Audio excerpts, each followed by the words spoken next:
Welcome back. Episode 7, Broken Boney, hosted by yours truly, AJ Metzen. This podcast is hosted on Anchor, and we're available on all streaming platforms like I tell you guys every week, YouTube, Spotify, iTunes. Check it out. Leave a like, subscribe, comment. Feedback is always welcome. Getting into this episode, we have a special guest today. This is just a little tease. He is a pretty well-renowned TikToker. And when I say that, he's not the type of guy to get up and do the WAP or some cheesy dances. He's actually quite comedical. So we'll talk about that in a bit. I do want to touch on last episode because I was getting quite a few comments when I told when Matt was going off on my Kumon stories. Now, yes, I did do Kumon. I did the math version. There's math and reading. And I did it for 7 years, all because I failed a grade 2 math test. My mother went full-blown panic mode, signed me up. I don't know what it was. She was getting ahead of the curve, and it sucked. It did suck. But when those multiplication tests came around in grade 2, I was done in like 30 seconds, flew by, sat with my feet up, smoking a cigar while I watched absolutely everyone sweat them out. So yeah, it wasn't as bad. I felt like kind of the cool kid. That was my one subtle flex that you'll hear me brag about quite often. Who's the real winner in the whole scenario, me or you? Well, I would say you guys because your mother didn't torture you for 7 years. I had homework in the summer. I was constantly in trouble. Like I said, like I'd rip pages off. I'd always try and find a way to cheat the system, do less work. And I never clued in and I never learned that it would always backfire and they would always find out. I'm still like that with some things. Not school, though. I'm an honest student. But yeah, I always got in trouble. I'd get called in and she'd be like, yeah, AJ, like you're missing like 7 sheets from the last week because you ripped off one. And for like the 5th time in a row, we noticed. I never learned. I used to hide them. And honest to God, it was like 5 years ago. I came back from school in the summer and I was trying to find old pictures or something. And I found a couple old Kumon sheets when I was like, I don't know, grade 4 or 5 that I used to legitimately hide all around the house. So either I got caught by the Kumon manager or my mother would find several hiding sheets. I never thought to shred them or anything. I would just hide them around the house because basically I didn't really care about getting in trouble later as long as I could finish it earlier and do whatever I wanted to do originally. So, I mean, weekly I was in the Kumon manager's office. Like I'd go to elementary school. I'd probably get in trouble for swearing. I'd go from the principal's office. Then I'd go home. My mom would yell at me for, getting in the principal's office. And then I would go to the Kumon and the Kumon manager would call my mother in. Mrs. Howard, never forget her. Call my mother in, basically tattletale on me. And then I would get in trouble for that. So it was a hectic childhood, one would say. I wasn't like a bad student, I would say. Like I was never one to like fail often or like I wasn't always in the principal's office. I kind of did dramatize that. One story I will tell is funny. I did go in the principal's office in high school, got absolutely reamed out. My buddy, won't name names, he knows who he is if he listens to this. Basically, he asked for my assignment. It was like a 3% assignment, like just for my international business class. And I used my mom as one of the references. So basically, it was about food worldwide. I don't know what it is. Like, McDonald's is different all over the world. My mom recently came back from Hawaii. She was telling me like some stuff on the menu that was weird. And I put that in my report. And he asked me, like, it was like midnight. He's like, yo, can I see it? I just want to use it for reference. So I'm like, yeah, sure. Sent it over like an idiot. Next thing you know, like I get a call. I'm in my first period class. And the principal's like, can AJ and so-and-so come down to the office? And I walk into the office and he looks at me and he goes, if she asks, say we did it together. Like, yo, what the hell are we talking about? What do you mean we did it together? And so there I am going in completely blind. She sits me down. She's like, do you know what you did? I'm like, no, I don't know what I did. I have literally no idea what's going on. She goes, well, like you were a disgrace to the school in your actions. Like this was disgusting. You should never be doing this. And I'm like, yo, I still don't know what I did. She's like, well, so-and-so, you guys have the same report. And how we noticed it was because Mrs. Metzen was referenced on the report. And I'm like, okay. And that's like, I get plagiarism. Like you're not supposed to like send stuff, but I don't know. I was in high school. It was like grade 10 or 11. He asked for it. He said he wasn't going to copy it. Lied right to my face. I laugh about it now, but like I'm literally getting reamed out by the principal in front of like him. And then they had to call my parents, let them know. I'm like, yo, like, you know what I mean? It was hilarious. She called me a disgrace to the school. I put a bad reputation all over a 3% assignment that was copied. Like, yeah, plagiarism is bad. Let's not blow it out of proportion. I didn't walk into school with a gun. You know what I mean? Like, chill. That was the first thing I thought of when I started going. Like, I was thinking, well, what would I ever go for the principal's office for? You know, I'd throw a the odd snowball at recess and it maybe hit ice with it and maybe gash someone's face open or something stupid, or I'd high stick in hockey and then the kid would cry and we'd have to get everyone would get in a big fight and I'd get yanked in. But that was definitely my most memorable principal story. But without taking too much more time, like I said, we got a great interview coming up with a hilarious TikToker. His name's Zach. Itsjustzacknow, or Ass Like Zach. He's got a couple aliases there. He's absolutely hilarious. We really just go into, kind of being a little local celebrity. And overall, I just thought he was absolutely hilarious, like I keep saying. So I wanted to have him on, just shoot the shit like usual. I had some questions lined up. It's more of a formal interview than than the last two I've held. But I really enjoyed it. We had a blast. So we're going to send it over there now. Thanks. All right, coming onto the pod now. We got one of the funniest men on TikTok. He's got 150,000 followers on the app, a true Guinness connoisseur, a man that got me into it myself, and a good old Canadian classic man. Itsjustzacknow. What's going on, man? Fuck all, buddy. Just enjoying the night a little bit. Yeah, you're off for to be here. Yeah, off for the weekend? Yeah. Yeah, I'm glad we work could. Saturdays. Fuck that. Yeah, no. Where do you work? I'm or what do you do? You don't got to say where. I do shipping and receiving. So gotcha. So tell us a little about yourself there. I'm a 25-year-old single male. I live in an undisclosed location. Yeah. Because I've talked shit about too many places that I can't have it come back around and trace me. Yeah. That's pretty much it, I've recently come to the acceptance that my life is destined to be a fun uncle. So I'm kind of embracing it, Yeah, you gotta take it one day at a time. That's not bad. Yeah. You did roast the Sioux. You didn't roast it, but I remember the video. I clicked on it. I was dying laughing, and you're like the 6 people that know you, and of course I go in the comments, and it's all like people I knew. I was dying. Because fuck, I didn't expect that thing to blow up. So then I had to start literally looking up cities and what they were known for. Like Sault Ste. Marie had a tiny population, so I was like, super small. All right, I guess maybe fucking 6 people watch it, so might as well give them the first time we talked, you said you've been there though, didn't you? Yeah, I went up there once for a party, but it was all right. I mean, people are okay. Yeah, they're not bad. It's pretty much just white people at the end of the day. Oh yeah, right? It is. Man, I was growing up, the multicultural was non-existent. There was nothing going on there other than white people, but it's gotten a little better. You're still better than Oshawa, so. Yeah, man. Half the places I'm just going off what you say. You're honestly kind of like my tour guide. I'm like, okay, well, I don't want to go here. I've heard nothing's worse than Oshawa. That's by far the worst. Barrel. Yeah. Bottom of the barrel stuff. I went there for a fucking Luke Combs concert. Almost caught an STD from a fucking stop sign. The fucking wind hits you the wrong way. You're coming home with herpes. It is fucked. Yeah, no, I've never had any desire. I've only ever heard of the OHL team there. Never thought that's where I want to go for a weekend out on the town. Yeah, it is dirty. What? Okay, so when you said you went for a party. That's kind of a ways away for a party.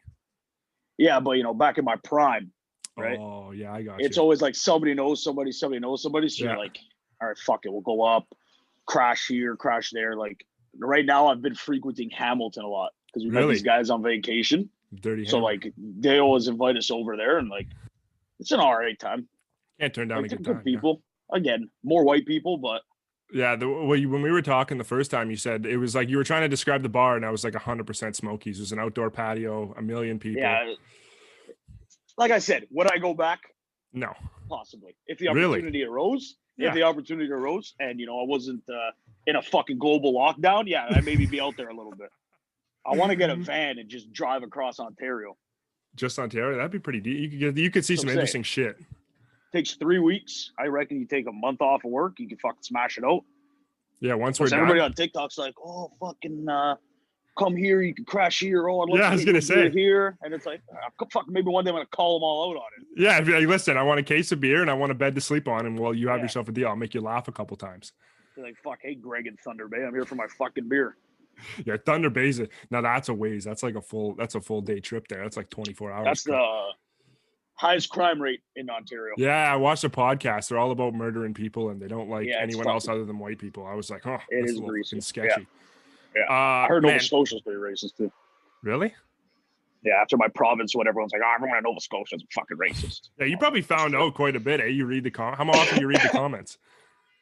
I love reading the comments. Yeah. I love when people comment hate. Yeah, it fires me up. Yeah, I would strive off that. That shit's so much fun. I invite it. Absolutely. So we got to, I mean, nobody probably knows how the hell we got, but like the one day I was half snapped in my basement here in my house, and I was just drinking. I was watching a whole bunch of your videos, and I was like, man, this is a guy I want to fucking get to know. You're killing me. Like I watched like 4 or 5 of them because I honestly, that's how I do it. So I DM'd you the one night, and ever since then, just a couple beefs about the Raps Celtics. That's about it.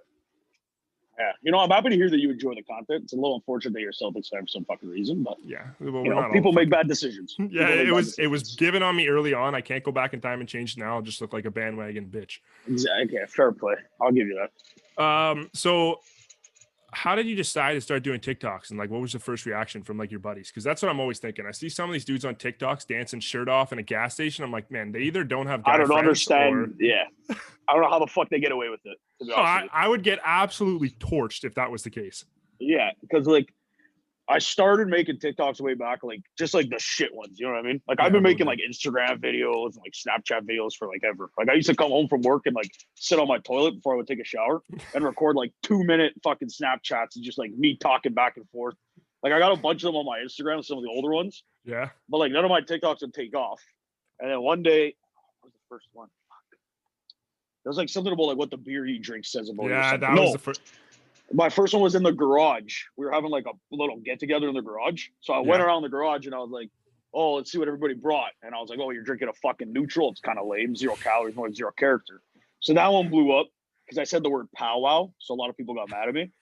And I was like, hey, I didn't mean it like to disrespect the fucking natives. I was just saying, fuck, you know, you're in a meeting. You're like, hey, come to the powwow.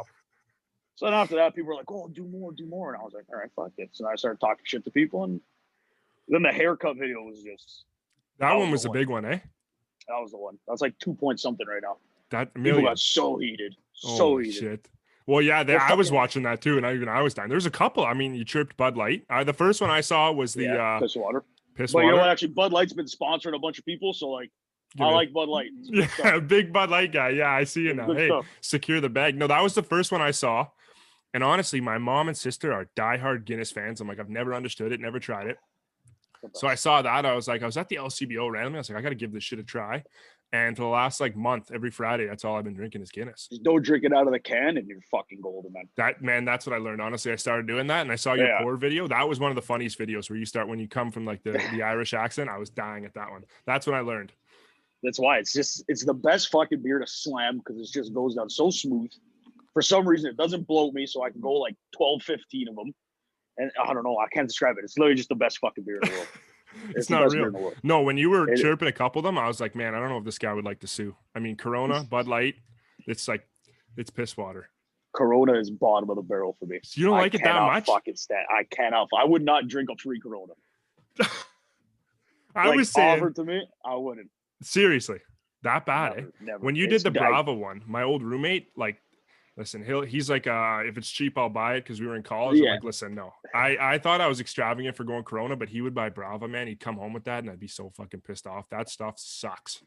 Bravo, we got it for prom. So, like, we all went up to the cottage at Blue Mountain, obviously. And we had, like, fucking 22 fours of Brava. And it was just, at that point, like, when you're 18, we're like 17, 18, we're like, drink whatever. I remember the guy went to the liquor store to buy me shit, and I was like, I don't fucking know. What do you drink? Yeah. Like, oh, good Appleton. And I was like, oh, wow, this tastes like shit. Yeah. And then, like, I fucking, because at the cottage, somebody punched the refrigerator and it fucking dented. We actually ended up causing $10,000 worth of damage in the cottage. Yeah. And it wasn't even ours. We got kicked out of ours. Then we went next door, got kicked out of that one.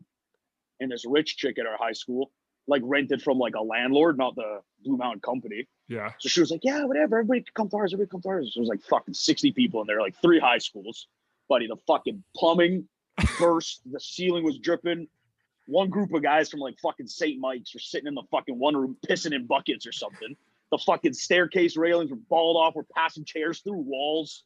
And then she was like, hey guys, you know, it's a lot of money. And we were like, you know, I don't remember paying you to be at the cottage though. So I don't remember being there actually. It's kind of, like, I don't recall. Think the Brava got to me. It's a fuzzy memory, that kind of I was like, I don't recall. I'm not going to see you next year because I'm still going to be in high school. You guys are out of here. So yeah, this is on you fucking your dime.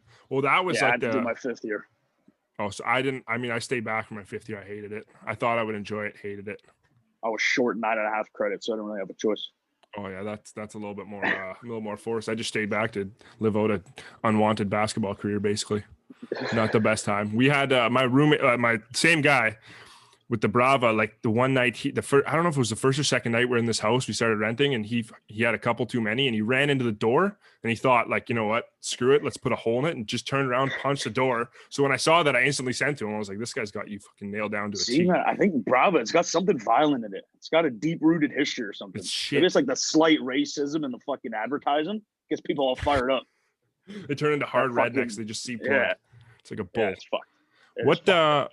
Was it a shock when you started blowing up, or what? What was the deal around that? I mean, I'm always kind of curious, like when people just wake up one day and they got hundreds of thousands. I remember I was at work because I work with like my best friend. I've known for like 20 years. Yeah.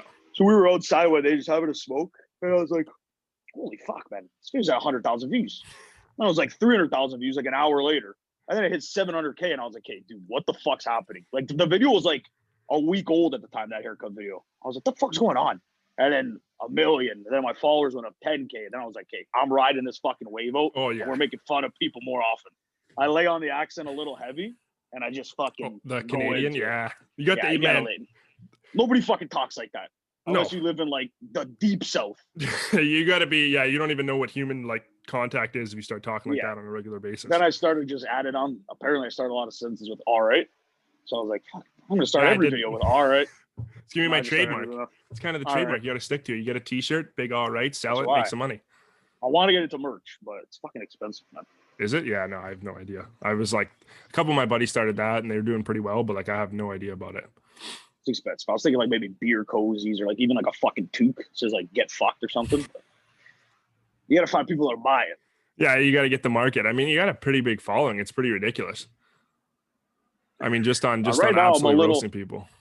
I'm doing a little shit now because, like, I don't know. I got that fucking community guideline strike from fucking some asshole in Windsor. So, it says? Oh, it's which video? Because it was actually one of my sponsored videos because I never did North Bay. So they were like, oh, you know, why don't you like say like, oh, if you're from North Bay, you're fucked, but at least you have New Ontario Brewing, which might be good beer. And then it got taken down. So I felt bad for that. So I was like, okay, fuck. I'll give you something else. So I did like another video. Oh, I made the main video, and like it still didn't do well. And I was like people don't want to see ads, and like it's hard to advertise without making it seem like an ad. So like it's so you'll listen to them, and it's just pathetic. It's like, man, it doesn't like at no point do you even enjoy the product. That's why. Like I tried sprucing it up a little bit, and I was like, I'm just drinking some beers, but like I would have never known that was in the ad. To be honest, I know what video you have. I would have never guessed that. So I mean, that's kind of impressive. So like, well, whatever. They're fucking dope guys though. The one guy, I don't know if he actually works for the brewing company or the marketing company, but like he runs me beer over all the time.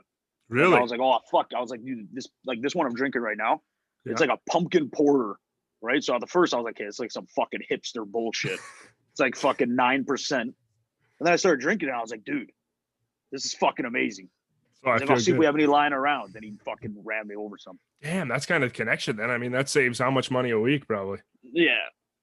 Like it's not 2 for its worth, but you know, it's good for like a couple Monday beers. Yeah, that's what I've been like. I've been on the Mill Street. I've been trying all these different porters because I was like, man, I'm fucking bored. Yeah. Like all quarantine, man. I had like probably, like I said it in one of my earlier episodes, like I had like a Stanley Cup worth of Bud Light. Like I was just drinking the same shit. I got so tired of it. Yeah, you would definitely hate it, but yeah, it was. I was trying to expand my horizon now.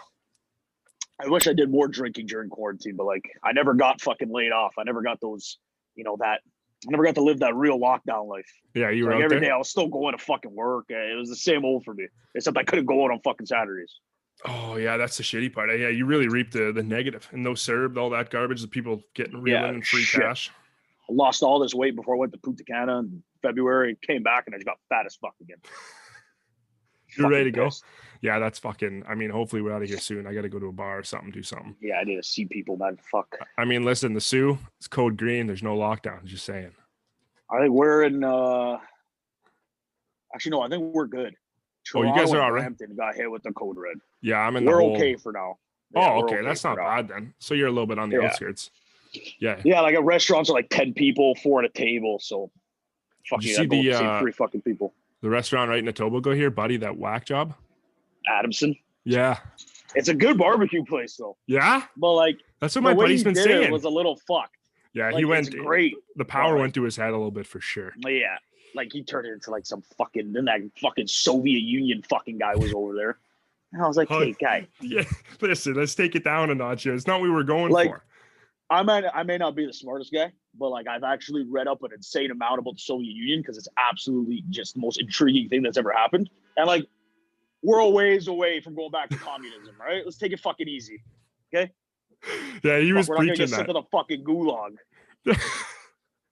That's what I was thinking. I was like, listen, this is all a good cause. Then you got Buddy out there just preaching communism. Yeah. He's like, the government's controlling us. I'm like, okay, hold on. Like, they're just shutting us down for a month. Like, yeah, like it is fucked up that like, you know, you are shutting down these smaller businesses while like the big companies get to stay open. But I mean, like, that's fucking life. Like it's politics. At the end of the day, the whole virus thing is politics at the end of the day. Yeah, well, that's why I was like, I was on the side for a guy. I was on the side with the guy for like, you know, a day maybe. And then all of a sudden it started getting worse and worse. You see this guy breaking in his back door, fighting cops. Yeah. I'm like, all right, I'm not on this train anymore. Fucking OPP on horses. I'm like, all right, I don't really fuck with horses, man. You can't fight a horse. It's like 10 minutes. I wanted to drive by and just see the whole spectacle. It's all about people with a mask now. It's just like a gong show. Yeah, now it turned into an anti-mask protest. Now we're getting political.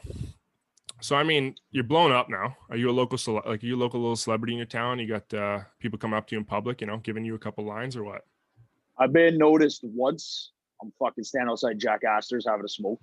Some guy keeps looking at me and my buddies. And my buddy's like, do you know this guy? I was like, no. He's like, hey, man, do you make TikToks? And I was like, yeah. Yeah. And he's like, fuck, man, I watch your show all the time. And then, like, when I go up to Hamilton, I go to, like, parties there because, like, lockdown parties. Yeah. But, like, everyone's like, wait, are you the guy from TikTok? I'm like, fuck yeah. A lot of it is like, oh, my uncle loves your videos. Oh, my dad loves your videos. Some middle-aged men. That's why you're taking on the uncle role. Yeah, the trades ones. Everybody's like, oh, you're so right. And I was like, that one I knew. Yeah, I got a lot of buddies in the trades, and like they were sending me those. That's how I like. That was when I was like, okay, I gotta have this guy on. But they were sending me those, and they were like just dying at. They're just roasting each other and shit. It was fucking content. That one was a banger, especially for the smaller cities, because everyone up north is in the trades. And it was accurate. It was accurate. Not to toot my own horn, but I know a couple of fucking tradie jackoffs. So are the ladies in the DMs now or what? Spicing up a little bit? Yeah. Yeah. That's the perks of getting big, eh? I don't know who's gonna hear it, but like some of them are like, you know what I mean? A couple stinkers. Oh, a couple bad, a couple good. Yeah. A couple stinkers, and like they're laying on a little heavy. I'm like, they're coming up. What's without saying name? What's the worst line you had? Come put a baby in me. And I was like, hey, whoa. Hi, daddy. And like, dude, sometimes these girls DM me. I click on their profile. Like, got fucking names and dates in their fucking bio, and I'm like, this is go home to your fucking husband. Stop DMing me on fucking Instagram. They're straight to the point, though. I mean, you got to respect from that perspective, but other than that, it's kind of like. And I've come to realize how many fucking girls have kids. Apparently, it's a popular thing to be a single mother these days. Really? Everybody's got a fucking kid. So those are the ones that are hitting you up. Okay. I don't know. Yeah, there's a couple that like I'll respond to and like whatever, shoot the shit. But yeah, engage. You know, you got to interact. Everyone's so far too. Yeah, that's the problem. Nobody's so yeah. I mean, you can use Tinder and that. The Tinder shit kills me when you're fucking commenting on people's posts. That one's I wanted that one. Like I wanted that one to be good, but like I don't know. Some people got a little like too fucking into it. Like they're like, hey, can you help me? I've been trying to talk to girls and like I can't get anywhere. And I was like, I was just fucking around with you. I don't know what fucking they're like, yo, he's like, I'm depressed, man. I gotta find a wife. Yeah, I'm like, dude, just send the same message to 50 girls. One of them's gonna fucking respond. One of them will give you a shot, whether it was an accident or not, whether they thought you catfish them. You know what I mean? Anybody can get laid on fucking Tinder. It's quite. So I lost my fucking virginity. Tinder? Yeah, that's the way to go. Kill. Terrible sex, terrible time. I mean, back of a RAV4 in the back of a Tim Hortons, terrible time. Not special or romantic at all. That's the most high school shit I've heard. Yeah, that's how most people in high school they lost their virginity. It's exactly how it went. I was like looking out the window and I was like, this is what everyone. This is it. This is what they were talking about. Up. Yeah, I'm gonna go home and take my fucking hand to town. This is fucking bullshit. I remember the girl's fucking name. All it was a black female. Hey man, you gotta lose the card eventually. It's experience. It's stories over standards. You know what I mean? That's exactly kind of what most dudes be living by. Get the notches in the belt. Yeah, it's experience. I mean, I was just gonna say that when you were talking about the Tinder thing, I was like, listen, you may have to. Have you ever considered becoming a life coach? I mean, you got fucking tips and tricks for everyone what walks around God's green earth. little motivational, I am trying to spread a little bit more positivity on my platform, because there's a lot of sad people out there. I'm here to bring you up. Is there such thing as an ugly guy? Yes. Are you ever going to tell the guy you're fucking ugly? No, not to his face. Just lie to him. But I mean, unless you're like, no offense, but these fucking guys on TikTok, you're a little fucking ugly, all right? With your fucking curly hairdos and your fucking shirtless videos. Like, the perm is the best one on the haircut. I was just thinking that. So when the fuck was it cool to have curly hair? They gotta stick those things in there. You got bullied for having curly hair. Oh yeah, that was the thing. Everyone called you a Jufro. Curly-headed fuck. You were a Jufro. Like, exactly. Now it's like, oh, I'm getting a perm. I mean, back when I was in high school, it was bangs and a mullet at the same time, which is also a questionable call, but yeah, now it's either like dudes with their shirt off and curly hair, or like kids like 14-year-old kids with a mullet and those pit vipers. Yeah. Like two completely different strands of life. You can't even buy fucking beer. No, it's the worst shit. That's what I've been saying. Like, I was like, these dudes gotta not have friends, because like if I ever hopped out of a fucking G-Wagon in a gas station with my shirt off and started talking about eating pussy, my friends First of all, how do you even get your flip. friend to agree to film it for you? That's what I'm saying. Like, someone's got to be behind the camera. Film this for me. Okay, sure, you're probably getting fucking pussy like no tomorrow, because all these girls are all the young girls are just DMing them. No, there's no shot, because that's going to come up later in life. Like, you're going to have to talk about it at your wedding, and you're probably going to become suicidal instantly. Exactly. No, it's a fucking. But they make fucking trend. good money though. Some of them. Yeah, like I want to knock them, but at the end of the day, these guys are living in like $1 million mansions in LA. I'm like, for doing literally nothing. Like, girls are literally nothing. It's so shit pathetic. Content. Man, I've been on like the TikTok has like just been my addiction now, and I'm following all these like drama and this trends. I'm like, man, these girls are like 14 getting bullied by 30-year-olds. I'm like, man, they're gonna have some issues growing up. That's what I'm saying. It's such a bad space for kids. Oh man, good luck when you're like getting your first real boyfriend after this TikTok career dies. You're just gonna be suicidal the whole time. You're not gonna know first what the hell to do. Like the fact that like I got kids comment on my videos, so like sometimes I'll click on their profile, and one time this kid. I said something to be like, "Is gonna fuck my mother" or something like that. I clicked on it. The kid must have been 9 years old. Like, I have screenshots on my phone. And I was like, "Yo, there's no fucking way this kid just commented this to me." Like, I was gonna respond to it, be like, "Yo, good shit." Yeah, this kid's got balls early on, but when you meet him in person, he's running around behind his fucking mother. Yeah, exactly. Well, man, it was an absolute pleasure to have you on. It was just a quick little thing. I didn't want to take up too much of your time. I really appreciate having you on. Hope to do it again for sure. Yeah, man, for sure. Whatever. I'm always looking to have a couple beers and talk some shit. That's literally all I do now, so feel free. All right, man. You let me know. Yeah, talk to you later. All right, see ya. All right, that's going to wrap up episode 7, Broken Boney. Special thanks to Zach for coming on. It was an honor. He was hilarious. That was my first real formal interview, so I hope you guys enjoyed it. I'm going to link his TikTok and Instagram down below. YouTube, Spotify Premium, Broken Boney. Check it out. We'll see you guys in 2 weeks. Stay safe. Have fun. Later.